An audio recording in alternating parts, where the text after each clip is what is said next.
Bonjour, bienvenue à cette édition spéciale d'Info Sport Olympique sur les ondes du réseau des ports. Notez bien la date d'aujourd'hui, car nous venons de vivre un moment historique, sûrement le moment le plus important pour le Québec, depuis la dernière conquête de la Coupe Stanley par le Canadien de Montréal. Un Québécois a réussi un exploit au marathon. Et pour en savoir plus, nous sommes avec Renaud The Voice en direct du Stade olympique de Londres. Bonjour Renaud. Bonjour Michel. Alors Renaud, avant de nous dire l'exploit que notre compatriote québécois a accompli, pourrais-tu nous expliquer qu'est-ce que c'est ce sport du marathon? Car les gens à la maison ne sont pas habitués qu'on l'on parle de cette discipline peu connue. Peu connu, oui. Car pour être bien franc Michel, je n'avais jamais entendu parler de ce sport étrange avant aujourd'hui. Et tu as réussi à comprendre quelque chose, Renaud?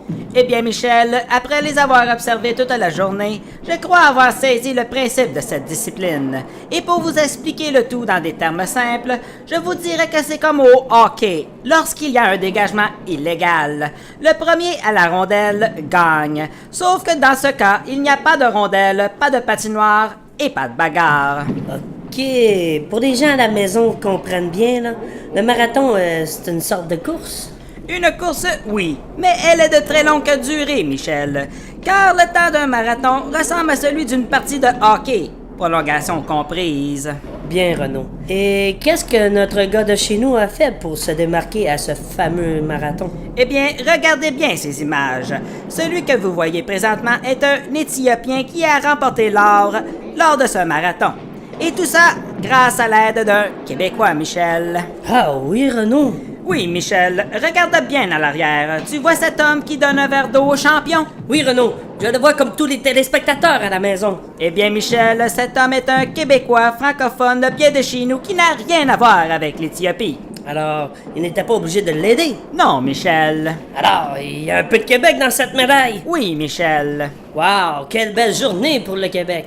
Oui et non, Michel, car après ces images magnifiques qui démontrent notre grand esprit sportif à nous, francophones du Québec, viennent des images disgracieuses. Ah oui, Renaud, on veut les voir. Eh bien, regardez ici l'Éthiopien prendre une gorgée de cette eau fournie par un Québécois francophone compatissant avec la désaltération de cet Éthiopien. Ah oui, Renaud, on le voit bien. Alors, regardez bien la suite.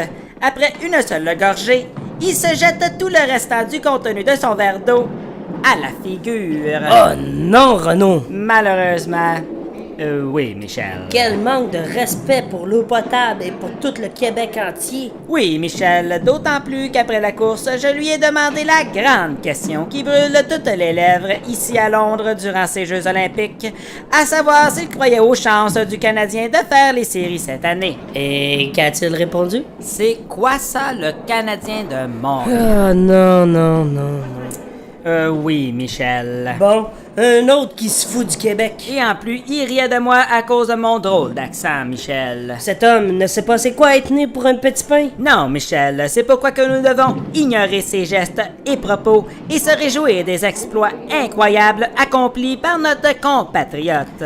Tu as tout à fait raison, Renaud. Merci pour tes informations et ta très grande sagesse. Il n'y a pas de quoi, Michel. Eh bien, c'est tout pour ce bulletin spécial. Et ah oui, le Canada a remporté 28 médailles aujourd'hui, mais elles sont toutes gagnées par des anglophones. Alors, si vous voulez en savoir plus, regardez TSN.